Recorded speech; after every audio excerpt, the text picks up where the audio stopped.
মাত্র 10 টাকা দামের বিস্কুট দিয়ে তৈরি করে ফেলবো দারুণ সুস্বাদু এই ডেজার্ট রেসিপি। সময় লাগবে খুবই অল্প। আসসালামু আলাইকুম, আমি আতিয়া নারায়ণগঞ্জ থেকে। আজকে তৈরি করে দেখাবো দারুণ সুস্বাদু বিস্কুট পুডিং। প্রথমেই আমি এখানে 2 প্যাকেট মিল্ক বিস্কুট নিয়েছি। এটা কিন্তু অ্যাভেলেবেল সব দোকানে পাওয়া যায়। প্যাকেটের দাম মাত্র 10 টাকা। 2 প্যাকেট বিস্কিট নিয়েছি। এখানে অন্য বিস্কিট দিয়েও করা যাবে, তবে এই বিস্কিট দিয়ে করলে পুডিংয়ের টেস্টটা অনেক ভালো আসে। বিস্কিটগুলো বের করে নিচ্ছি। আমি এখানে 2 প্যাকেট বিস্কুট ব্যবহার করব, আপনারা পরিমাণটা আরও কম বেশি করে নিতে পারেন।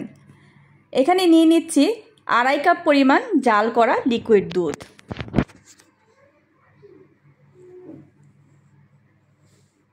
দুধটা আগে থেকেই জাল করা ছিল, আমি 2.5 কাপ নিয়েছি। এখন দুধটাকে সাইডে রেখে দিব। চুলার মধ্যে দিয়ে দিচ্ছি। যেই পাত্রে আমি পুডিং সেট করব সেই পাত্রটাই বসিয়ে নিয়েছি এবং চুলার আঁচটা ধরিয়ে দিয়েছি। চুলার আঁচটা লো করে দিয়ে প্যানটা যখন গরম হবে তখন 2 টেবিল চামচ দিয়ে ক্যারামেল তৈরি করে নিচ্ছি। এখানে আমি কোনো রকম পানি ব্যবহার করব না। চুলার আঁচটা লো করে দিয়ে এভাবে ঘুরিয়ে ঘুরিয়ে সুন্দর একটা কালার আসা পর্যন্ত ক্যারামেলটা তৈরি করে নেব। সুন্দর একটা কালার চলে এসেছে। চারো সাইডটাতে ঘুরিয়ে ঘুরিয়ে দিয়ে দিচ্ছি। এবার ওটা সাইডে রেখে দিচ্ছি। চুলায় দুধের পাত্রটা বসিয়ে দিলাম। এখন দিয়ে দিচ্ছি 1/3 কাপ পরিমাণ চিনি। এখানে চিনির পরিমাণটা আপনাদের পছন্দ মতো ব্যবহার করতে পারেন। 1 কাপ পরিমাণ চিনিও দেওয়া যেতে পারে, তবে যেহেতু বিস্কিটটা মিষ্টি থাকবে এর জন্য চিনির পরিমাণটা আমি কম ব্যবহার করেছি। তার সাথে দিয়ে দিচ্ছি 2 টেবিল চামচ পাউডার মিল্ক, সুন্দর একটা ফ্লেভারের জন্য এবং দুধটাকেও ঘন করার জন্য। যখন দুধটা ফুটে উঠবে তখন বিস্কিটগুলো দিয়ে দিচ্ছি।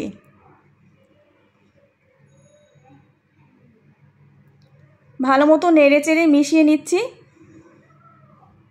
বিস্কিটগুলি কিন্তু এমনিতেই অনেকটা নরম, একেবারেই গলে যাবে খুব দ্রুত, সময় খুব কম লাগবে। ভালো মতো নেড়ে চেড়ে মিশিয়ে নিচ্ছি।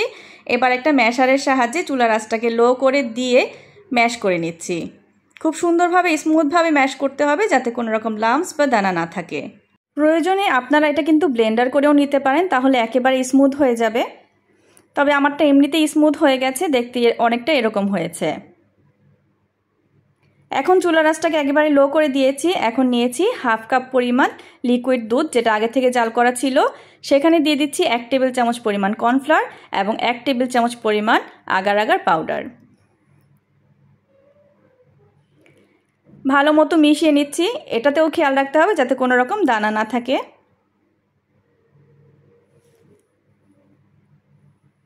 এখন সেই জাল করে নেওয়া দুধ আর বিস্কুটের মিশ্রণের মধ্যে দিয়ে দিচ্ছি।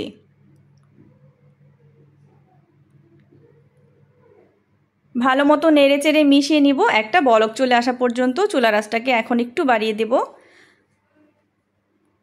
একটা বলক আসা পর্যন্ত অপেক্ষা করব। এটা কিন্তু এখনই অনেকটা ঘন হওয়া শুরু হয়েছে। যখন বলক ওঠা শুরু হয়েছে তখন আমি এটা নামিয়ে সাথে সাথে যেই পুডিং পাত্রটা সেট করেছিলাম ক্যারামেল, সেটার ওপরে দিয়ে দিব। ক্যারামেলটাও কিন্তু শক্ত হয়ে গেছে। আর এখানে আমি একটু মিস্টেক করে ফেলেছিলাম, ক্যারামেলের বাটিটা গরম চুলার উপর রেখেছিলাম, ক্যারামেলটা একটু ফেটে গেছে। তাহলেও কোনো সমস্যা নেই, পুডিংটা যখন সুন্দরভাবে জমে যাবে একেবারে পারফেক্ট হবে। সবগুলো ঢেলে নিচ্ছি এবং উপর থেকে এরকম স্প্যাচুলার সাহায্যে সমান করে নিচ্ছি।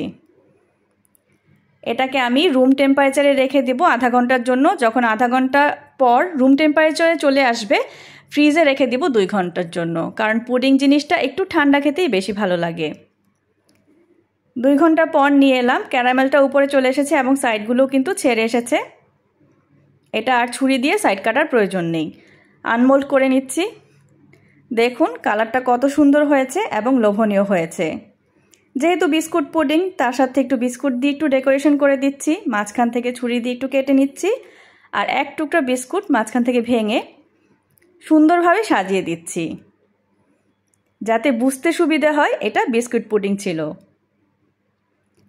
এবার সুন্দরভাবে কেটে পরিবেশন করছি। খুবই সফট এবং সুস্বাদু একটা পুডিং, বিস্কুট পুডিং। পুডিংটা তৈরি করতে কিন্তু সময় খুব অল্প লাগে, একেবারেই ঝামেলাহীন পুডিং। অতিথি আপ্যায়ন বা সন্ধ্যার নাস্তায় কিন্তু দারুণ জমে যাবে এরকম একটা সুস্বাদু পুডিং। সুন্দরভাবে কেটে পরিবেশন করছি। ছোট থেকে বড় সবাই কিন্তু পছন্দ করবে এমন সুস্বাদু এবং ফ্লেভারফুল একটা বিস্কুট পুডিং। দেখতে কিন্তু খুবই লোভনীয় হয়েছে, খেতেও তেমনটাই সুস্বাদু হয়েছে। আমার আজকের রেসিপি যদি ভালো লেগে থাকে, সবার কাছে আমার অনুরোধ থাকবে যারা ফেসবুক থেকে দেখছেন পেজটিকে লাইক, ফলো এবং কমেন্ট করে আপনাদের মূল্যবান মতামত জানাবেন, এবং যারা ইউটিউব চ্যানেল থেকে দেখছেন তারা চ্যানেলটি সাবস্ক্রাইব করে আমাকে অনুপ্রেরণা যোগাবেন। আজকে এই পর্যন্তই। সবাই ভালো থাকবেন, সুস্থ থাকবেন। দেখা হবে পরবর্তী রেসিপিতে। আল্লাহ হাফেজ।